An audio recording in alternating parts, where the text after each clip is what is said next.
کوئی شخص بھی جو علم کی روایت سے الگ کھڑا ہو جائے گا تو وہ کبھی کچھ سیکھ ہی نہیں سکتا.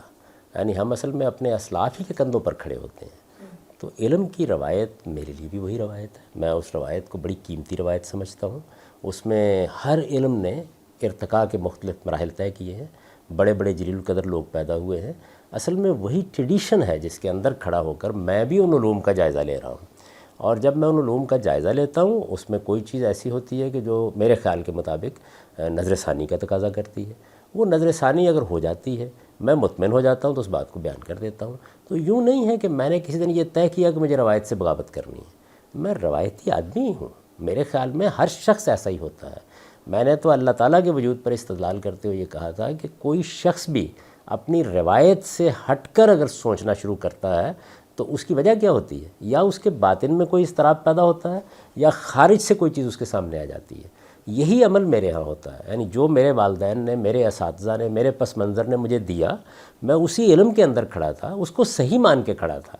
جب اضطراب پیدا ہوتا ہے تو آپ اس کو کویسچن کرتے ہیں. بس میری خطا یہ ہے کہ میں کویسچن کرتا ہوں اور اگر اس کا مجھے ٹھیک جواب نہ ملے تو یہ کہہ کے نہیں اٹھ جاتا کہ مجھے ماننا ہی ہے. نہیں، پھر میں اس کو ادھر ڈالتا ہوں اور ہر لحاظ سے جاننے کی کوشش کرتا ہوں، ہر پتھر کو الٹ کر جاننے کی کوشش کرتا ہوں کہ صحیح بات کیا ہے. میں یہ نہیں کہتا کہ ہر دفعہ میں گوہر نایابی ڈھونڈ کے لے آتا ہوں. نہیں، غلطیاں بھی ہوتی ہیں، کوتاہیاں بھی ہوتی ہیں. ہو سکتا ہے کہ کسی وقت اندھیرے میں آدمی سانپ پکڑ کے لے آئے، ہاتھ باللیل بھی بن جاتا ہے آدمی. لیکن میری کوشش یہی ہوتی ہے کہ میں اس روشنی کو حاصل کروں جو روشنی اللہ نے ہمیں دی ہے، اللہ کے پیغمبر نے ہمیں دی ہے. یہ ساری روایت اصل میں اسی روشنی تک پہنچنے کی ایک جد و جہد ہے. تو اس روایت پر جب میں تنقید کرتا ہوں تو اسی جذبے سے کرتا ہوں کہ مجھے صحیح بات جاننی ہے. اگر کوئی چیز معیار پر پوری اترتی ہے، سراکوں پر نہیں پوری اترتی، تو میں نے جیسے پہلے عرض کیا کہ اس کو آپ بغاوت سے تعبیر کرتے ہیں. میں اس کو ایک سچے طالب علم کا طریقہ سمجھتا ہوں کہ پھر وہ معذرت کے ساتھ یہ کہے گا کسی بڑے سے بڑے آدمی نے بھی کوئی بات کہی ہے تو میں دلیل کی بنیاد پر اگر اس کو صحیح نہیں پاتا تو میں قبول نہیں کروں گا. وہی بات جو امام مالک نے ایک موقع پر کہی تھی، جیسے کہ ان کی نسبت میں بیان کیا جاتا ہے رسالت مآب صلی اللہ علیہ وسلم کی قبر مبارک کی طرف اشارہ کرتے ہوئے کہ اس قبر والے کے سوا ہر ایک سے اختلاف کیا جا سکتا ہے. یہ میں کرتا ہوں، آپ اس کو بغاوت سے تعبیر کرتے ہیں. سر، آپ یہ کہہ رہے ہیں کہ آپ دلیل سے دین کو سمجھتے ہیں، مگر ہماری روایت میں اب اس طریقے سے دلیل سے دین کو نہیں سمجھا جاتا. جیسے میں تو جس روایت سے واقف ہوں وہ تو ساری دلیل ہی سمجھتی رہی ہے. یعنی یہ جتنے علوم فنون ہیں ان کے ائمہ کی اگر آپ کتابیں پڑھیں، جیسے میں نے کہا تھا کہ ایک تو ثانوی کتابیں ہوتی ہیں، سیکنڈری لٹریچر ہے، لیکن اگر آپ امہات کتب کا مطالعہ کریں تو یہ جتنے بھی لوگ ہیں یہ دلائل سے ہی بات بیان کر رہے ہیں. یعنی وہ استدلال کر رہے ہیں، وہ قرآن مجید کو بیان کر رہے ہیں، وہ علم و عقل کے مسلمات کو بیان کر رہے ہیں. ایسا ہو نہیں سکتا کہ کوئی روایت دلیل کے بغیر قائم ہو جائے. موجودہ زمانے میں یا آپ کہہ سکتے ہیں کہ متاخرین کے ہاں یہ رجحان پیدا ہو گیا ہے کہ جیسے میں نے پہلے بھی عرض کیا تھا کہ بھئی سمجھ لیا جو سمجھنا ہے. بس میں اس کو تسلیم نہیں کرتا. یعنی میں اس کو کویسچن کرتا ہوں اور اگر سوال کا جواب ٹھیک نہیں ملتا تو اس پہ تحقیق کرنے کے لیے تیار ہو جاتا ہوں. اس کا دروازہ میرے نزدیک کھلا ہوا ہے. بعض لوگ یہ کہتے ہیں، آپ یہ جانتے ہیں کہ ہندوستان میں صورتحال آج سے 50-100 سال پہلے تھی کہ آپ حنفیت سے باہر نہیں نکل سکتے. آہستہ آہستہ نوبت یہاں پہنچی کہ ٹھیک ہے ائمہ اربعہ سے آپ باہر نہیں نکل سکتے، سلف سے آپ باہر نہیں نکل سکتے. تو یہ اصل میں خود ساختہ پابندیاں جو لوگوں نے لگا رکھی ہوئی ہیں. سلف ہوں، آپ کے ائمہ اربعہ ہوں، آپ کے بڑے بڑے جلیل القدر اہل علم ہوں، سب دلیل کی بنیاد پر کھڑے ہیں اور میں ان کے بارے میں یہی حسن ظن رکھتا ہوں. ان کو پڑھنے کے بعد اسی نتیجے پر پہنچا ہوں کہ وہ دلیل پر بات کر رہے ہیں. دلیل کا جائزہ لینے کا مجھ کو حق ہے. اگر تو آپ کہتے ہیں کہ میں مامور من اللہ ہوں، میری بات آپ کو ماننی ہے، پھر یہ الگ بات ہے.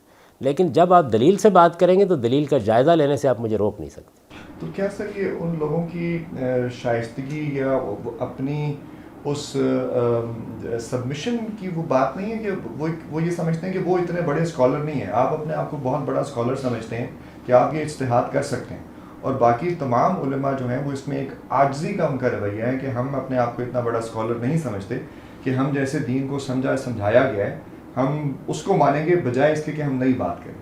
میرے خیال میں یہ عاجزی سے زیادہ عافیت کا رویہ ہے. آپ سچے طالب علم جب بن جاتے ہیں تو پھر مشقت اٹھانی پڑتی ہے، اور وہ مشقت یہی ہے جو آپ اٹھاتے ہیں. یہ جس کو آپ علم کی روایت کہتے ہیں، اگر میں اس کے سامنے سرنڈر کر دوں تو پھر میرا رویہ کنسسٹنٹ ہونا چاہیے. مجھے سائنس میں بھی یہی کرنا چاہیے، مجھے فلسفے میں بھی یہی کرنا چاہیے، ہر جگہ یہی کرنا چاہیے. وہاں بھی بہت بڑے بڑے لوگ ہیں. یعنی پھر تو ارسطو کے بنائے ہوئے کسر کو مسمار نہیں ہونا چاہیے تھا، اس لیے کہ آپ جانتے ہیں کہ وہ جو ائمہ ثلاثہ ہیں فلسفے کے، سقراط، افلاطون اور ارسطو، ان کا طلسم پوری دنیا پر تھا۔ مگر سر اس میں ایک فرق ہے نا، ہم دین میں یہ سمجھتے ہیں کہ وہی ہماری رہنمائی کرتی ہے، سائنس میں یا باقی اور علوم میں تو یہ وہی کی گائیڈنس ہمیں نہیں ملتی، تو یہ دین میں یہ بات اس لیے ہضم نہیں ہوتی کہ کیا وہ وحی اور حضور صلی اللہ علیہ وسلم کے بعد وہ تمام جو وہ بزرگ گزرے ان کے پاس یہ عقل تھی نہیں کہ جو مدرسہ فراہی میں آ گئی اور ہمارے سب کانٹیننٹ میں آ گئی اور کسی کے پاس آئی نہیں، یہ بات سمجھ میں نہیں آتی۔ وہ دین پیغمبر کو دیا گیا، وہ وہی سے دیا گیا، پیغمبر کی ذات ہے کہ جس کو خدا کی حفاظت حاصل ہے، لہٰذا وہاں غلطی کا کوئی امکان نہیں، ان کا علم بے خطا علم ہے۔ اس کے بعد انسان ہے، انسان جب سمجھیں گے تو اس سے مذہبی فکر یا ریلیجیس تھاٹ وجود میں آتا ہے، پھر علوم پیدا ہونا شروع ہو جاتے ہیں، فن حدیث پیدا ہو گیا، فقہ کا فن پیدا ہو گیا، تاریخ کا فن پیدا ہو گیا، عمرانیات کا فن پیدا ہو گیا۔ اس میں اگر آپ پرانی تاریخ کو پڑھیں تو کیا آپ کے خیال میں ایک دور کے لوگوں نے کوئی خاص جگہ متعین کی ہوئی ہے کہ اس کے آگے انہوں نے نہیں سوچنا؟ یعنی کیا امام ابو حنیفہ کے بعد آگے فقہا پیدا ہونے بند ہو گئے؟ کیا امام شافعی کے بعد پیدا ہونا بند ہو گئے؟ کیا سیبوے کے بعد نحات پیدا ہونا بند ہو گئے؟ کیا زمخشری کے بعد کسی نے لغت پر کام کرنا بند کر دیا؟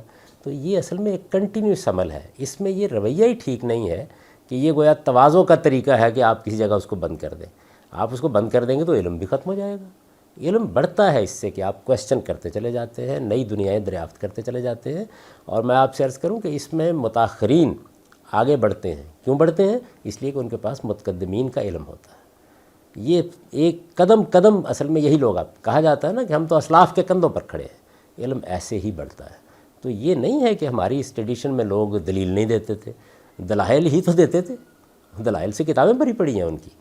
یعنی آپ فقہ کی کوئی کتاب اٹھا لیں، آپ علم کلام کی کوئی کتاب اٹھا لیں، آپ امام راضی کی تفسیر اٹھا لیں، یعنی کسی فن کی کوئی کتاب اٹھائیں، وہ دلائل ہی دے رہے ہیں۔ اصل میں وہی جرم ہے کہ جو اس سے پہلے کیا ہے، تو یہ گناہ ہیست کے در شہر شوانیز گناہ، وہی کیا جا رہا ہے۔ مگر یہ کرنے کی ضرورت کیوں ہے؟ کیونکہ اب تو وہ ہے کہ اس کی وجہ سے لوگوں کے اندر گمراہی آتی ہے، فتنہ پیدا ہوتا ہے۔ دلیل بہت ریلیٹیو چیز ہے سر، دلیل کو آپ بنیاد بناتے ہیں، دلیل پر ایمان لے کے آتے ہیں، وہ آپ کا دلیل پر ایمان اور ہوگا، میرا اور ہوگا، تیسرے بندے کا اور ہوگا۔ بلکہ دلیل ہوتی کیا ہے؟ دلیل ہوتی کیا، اس پہ کنسنسس نہیں ہوگا، کیونکہ وہ خود آپ کی راشنل کنسٹرکشن ہے، آپ اس کو یونیورسلائز نہیں کر سکتے۔ اور ویسے بھی جس طرح انہوں نے پہلے بھی بات کی، وہی کے مقابلے میں آپ دلیل کو کیوں لے کے آتے ہیں؟ وہی کو دلیل کیوں نہیں بناتے؟ آپ کا مسئلہ یہ ہے کہ آپ دلیل پر ایمان لے آتے ہیں، دلیل کو سب کچھ بتاتے ہیں اور پھر اپنی دلیل بنا لیتے ہیں، اور دوسرے کو بھی موقع دیتے ہیں کہ وہ بھی اپنی کوئی دلیل گھڑے اور اس کی بنیاد پہ علیحدہ فرقہ بنا لے، علیحدہ فکر کھڑی کر لیں۔ الیاذ باللہ، اگر میں وہی کے مقابل میں دلیل کو لاتا تو پھر میں مسلمان کیوں ہوتا؟ مسلمان کہتے ہی اس کو ہیں کہ خدا کی وحی کے سامنے، خدا کے پیغمبر کی بات کے سامنے سر تسلیم خم کر دیا جائے۔ یہ تو میرے ایمان کا تقاضا ہے۔ یعنی جب میں نے علم و عقل کی روشنی میں اللہ تعالیٰ کو مان لیا، اللہ کے پیغمبر کو مان لیا، تو وہی کے یہاں مقابل پہ میں بھی علم و عقل کی روشنی میں، یہاں پہ بھی آپ عقل کو لے کے آ رہے ہیں۔ آپ نے دلیل کی بنیاد پر ماننا تو وہ ماننا نہ ہوا، وہ جاننا ہوا۔ آپ دین کو بھی نالج سمجھتے ہیں، یعنی جس طرح سورسز آف نالج سے آپ وہاں تک پہنچتے ہیں، آپ ایمان کو اسی کیٹیگری میں لے کے آ رہے ہیں۔ آپ کے خیال کے مطابق ہمیں علم و عقل کی بنیاد کے اوپر مذہب کو ماننے کا فیصلہ نہیں کرنا۔ اگر ایسا ہی ہے تو پھر آپ کسی مسیحی کو کس اصول پر دعوت دیں گے، کسی بدھ کو کس اصول پر اسلام کی دعوت دیں گے؟ وہ بھی اپنے ہاں کی ایک روایت پر کھڑا ہے، وہ روایت بھی بڑی غیر معمولی روایت ہے۔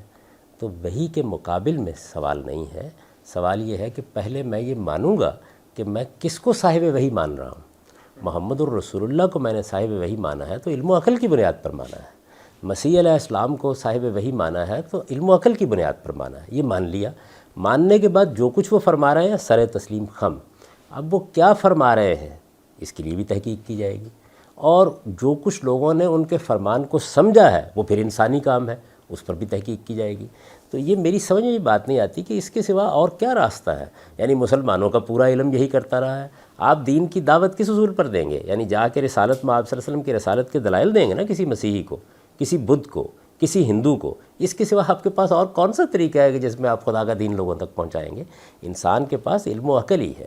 میں اس کو علم و عقل کا تقاضا سمجھتا ہوں کہ جب میں نے محمد الرسول اللہ صلی اللہ علیہ وسلم کو اللہ کا پیغمبر مان لیا تو اب مجھے پہلے ماننا ہے، سر تسلیم خم کرنا ہے، اس کے بعد سمجھنا ہے، لیکن سمجھنا ہے اور پھر ماننا کس کو ہے؟ اس بات کو ماننا ہے جو رسالت مآب صلی اللہ علیہ وسلم کی نسبت سے ثابت ہو جائے. یعنی آپ اصل میں چاہتے یہ ہیں کہ جو بات بھی آپ کی نسبت سے کہہ دی جائے، کوئی شخص بھی کہہ دے اس کو میں آپ کی بات مان لوں. تو پھر سوال یہ ہے کہ آپ کے محدثین دلیل کیوں طلب کرتے ہیں؟ وہ تو راویوں کا بھی کچا چٹا کھول کے رکھ دیتے ہیں، ایک ایک شخص کے کردار کی تحقیق کرنے نکل کھڑے ہوتے ہیں. تاریخی طور پر مناسبت نہ ہو، آپ تین ہی چیزیں بیان کرتے ہیں نا اس میں، یعنی ان کی وثاقت دیکھی جائے گی، یہ دیکھا جائے گا کہ ان کا حفظ و اتقان کیسا ہے، یہ دیکھا جائے گا اتصال ہوا یا نہیں ہوا. یہ سب کا سب دلیل ہی ہے. کون سا علم اور کون سا فن ہے؟ کام میں تو ایسا ہی ہوگا. تو میں اس انسانی کام ہی سے اختلاف کرتا ہوں. الہام کو آپ دلیل پہ کیوں پرکھ رہے ہیں؟ نہیں، الہام کو میں دلیل کے اوپر نہیں پرکھ رہا. صاحب الہام کو ماننے سے پہلے ظاہر ہے کہ میں یہ سوال کروں گا کہ کیا میں مان لوں؟ تو جب میں نے علم و عقل کی بنیاد پر مان لیا تو اب میں ان کی بات کے سامنے سر تسلیم خم کرنے ہی کو ایمان کا تقاضا سمجھتا ہوں. یعنی رسالت مآب صلی اللہ علیہ وسلم کی بات کے مقابل میں اپنی بات پیش کرنا یہ تو ایمان کے منافی ہے. اس کا میرے ہاں کہیں کوئی شائبہ نظر آتا ہے آپ کو؟ میں جن چیزوں میں اختلاف کر رہا ہوں اصل میں علماء کی انڈرسٹینڈنگ ہے، یعنی انہوں نے آپ کی بات کو کیسے سمجھا. تو ظاہر ہے کہ اس کا مجھے بھی حق ہے کہ میں آپ کی بات کو سمجھوں. میں آپ کی بات کو محض آپ کی شہادت پہ مان لوں، آپ کی شہادت پہ مان لوں. اگر ایسا ہی ہے تو پھر جو رتب و یابس ملتا اس کو لوگ قبول کر لیتے. ایک سوال پیدا ہوتا ہے نا کہ وہ آپ کی انڈرسٹینڈنگ کو کیوں مانے؟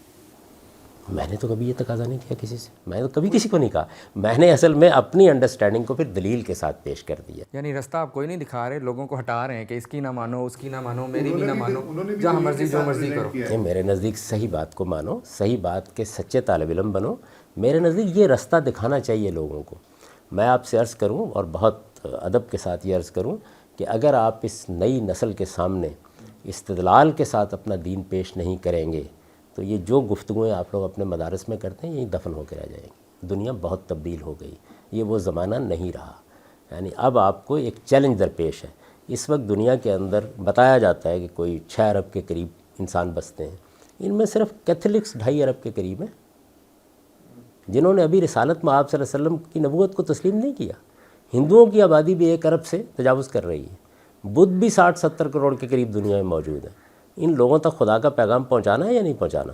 اور اگر آپ ان تک پیغام پہنچائیں گے تو علم و عقل ہی کی بنیاد پر منوائیں گے پہلے. نہیں، تو قرآن ان کو پریزنٹ کریں گے، علم و عقل کا وہاں پہ کیا ہے؟ قرآن مجید بھی یہی کرتا ہے. قرآن مجید تو آپ ایک ایک لفظ میں دیکھیں کہ اپنی بات بیان کرتا ہے. وہ خدا کے وجود پر استدلال کرتا ہے، توحید پر استدلال کرتا ہے، وہ آخرت پر استدلال کرتا ہے. قرآن مجید کے استدلالات تو ایک شاہکار ہیں علم کا. میں نے تو استدلال کرنا قرآن سے سیکھا ہے. تو قرآن مجید کو کیا ہم یعنی ایک کتاب کے طور پر بس طاق سے اٹھائیں گے اور دے دیں گے؟ بھائی اس کو پڑھیں گے نا، اور ان کو بھی پڑھنے کے لیے کہیں گے. تو آپ قرآن کو پڑھیے. جگہ جگہ کہتا ہے کہ تم عقل سے کام کیوں نہیں لیتے، تم تذکر کیوں نہیں کرتے، تم تفکر کیوں نہیں کرتے، تم تدبر کیوں نہیں کرتے. اس کا تو سارا اسٹریس یہی ہے. اس لیے قرآن نے کس مقام پر یہ کہا ہے کہ آپ بے عقلی کے ساتھ میری بات مان لیں. نہیں، یہ تو قرآن مجید نے اللہ کو ماننے کے بارے میں کہا ہے نا. دین کو سمجھنے میں قرآن نے یا حضور نے یہ کہا فرمایا ہے کہ دین کو بھی آپ کو سمجھ کے ہی تو اس کو اڈاپٹ کرنا ہے. دین کو تو بس ماننا ہے. سمجھ کے کا تو میں قائل ہی نہیں ہوں. یعنی یہ تو مجھ پر بھی تہمت ہے. میں تو پہلے مانوں گا. آپ دین کو سمجھاتے ہیں، میں تو سمجھا رہا آپ دین کی تمام ہوں. دیکھیے ڈیٹیلز بات یہ ہے کہ لوگ اس کو سمجھتے ہیں. یہ اصل میں علماء ہے کہ جنہوں نے سمجھنے کا کام کیا ہے. پہلے ہم نے مان لیا کہ یہ اللہ کے پیغمبر کی بات ہے. دیکھیے پہلا معاملہ یہ ہوتا ہے کہ رسول اللہ صلی اللہ علیہ وسلم کی طرف بات کی نسبت واضح ہو جائے. یہ تحقیق سب کرتے ہیں، یعنی یہ تحقیق تو ہر حال میں کی جائے گی نا. قرآن مجید کے بارے میں بھی کی جائے گی. اس سے پہلے یہ بحث ہو چکی ہے کہ قرآن مجید کے بارے میں بھی بہت سے اخبار احاد ہیں، اور میں نے یہ عرض کیا کہ ان اخبار احاد کے بارے میں بھی علماء قرات نے، یہ تو عام شہرت ہو گئی نا لوگوں کے مابین کے یہ سب قرات متواتر ہیں. یعنی جلیل القدر ائمہ قرات نے یہ اعتراف کیا ہے کہ ہمیں بھی یہ غلط فہمی تھی، لیکن اس کے بعد واضح ہو گیا کہ یہ اخبار احاد ہے. تو میں نے یہ بتایا ان کے ایک سوال کے جواب میں کہ دیکھیے یہ انہوں نے معیار بتایا ہے. تو معیار جب آپ بتائیں گے تو پھر تو پرکھنے کا عمل شروع ہو گیا. یعنی آپ یہ کہیں گے اچھا یہ عربیت کی روح سے ٹھیک ہے، تو ظاہر ہے کہ سوال پیدا ہو گیا نا. کیا اس کی سند ٹھیک ہے؟ سند کا سوال پیدا ہو گیا. کیا اس کو مصحف کا متن قبول کرتا ہے؟ تو قبولیت کا فیصلہ کون کرے گا؟ وہی علم و عقل کریں گے. تو کون سا فن اور علم ہے کہ جس میں یہ کام نہیں لیا جا رہا؟ یہ جو کچھ بھی میرے اختلافات بہت پروپیگنڈے کے ساتھ بیان کیے جاتے ہیں وہ اصل میں مسلمانوں کے مذہبی فکر سے اختلافات ہیں، وہ وحی سے اختلاف نہیں ہے، وہ خدا کے پیغمبر سے اختلاف نہیں ہے۔ خدا کے پیغمبر کو میں نے پیغمبر مانا ہے، فلسفی اور حکیم نہیں مانا۔ ان کی بات سے کے بارے میں تو میں لوگوں کو بتا رہا ہوں، میری کتابوں میں لکھا ہوا ہے کہ ان کے کسی فیصلے سے اگر آپ ادنا درجے میں بھی انحراف کریں تو پھر آپ ایمان کے حامل نہیں ہو سکتے۔ سر لگتا یہ ہے کہ آپ نے آدھی باتوں کو مانا ہے اور آدھی باتوں کو نہیں مانا، اپنی مرضی سے جو بات آپ کی انڈرسٹینڈنگ کے مطابق ٹھیک ہے ان کو آپ مان لیتے ہیں، اور جو آپ کی انڈرسٹینڈنگ میں فٹ نہیں بیٹھتی ان کو آپ ریجیکٹ کرتے ہیں۔ یعنی کس کی بات؟ انڈرسٹینڈنگ کے مطابق اگر ابو حنیفہ کی بات نہیں ہے، شافعی کی بات نہیں ہے، اگر شاطبی کی بات نہیں ہے، اگر غزالی کی بات نہیں ہے، اگر مولانا سید ابواللہ صاحب مودودی کی بات نہیں ہے تو یقیناً انکار کروں گا۔ محمد الرسول اللہ کی وہ کون سی بات ہے کہ جس کو میں نے ماننے سے انکار کر دی ہے؟ الیاذ باللہ، میں تو اس کا تصور بھی نہیں کر سکتا۔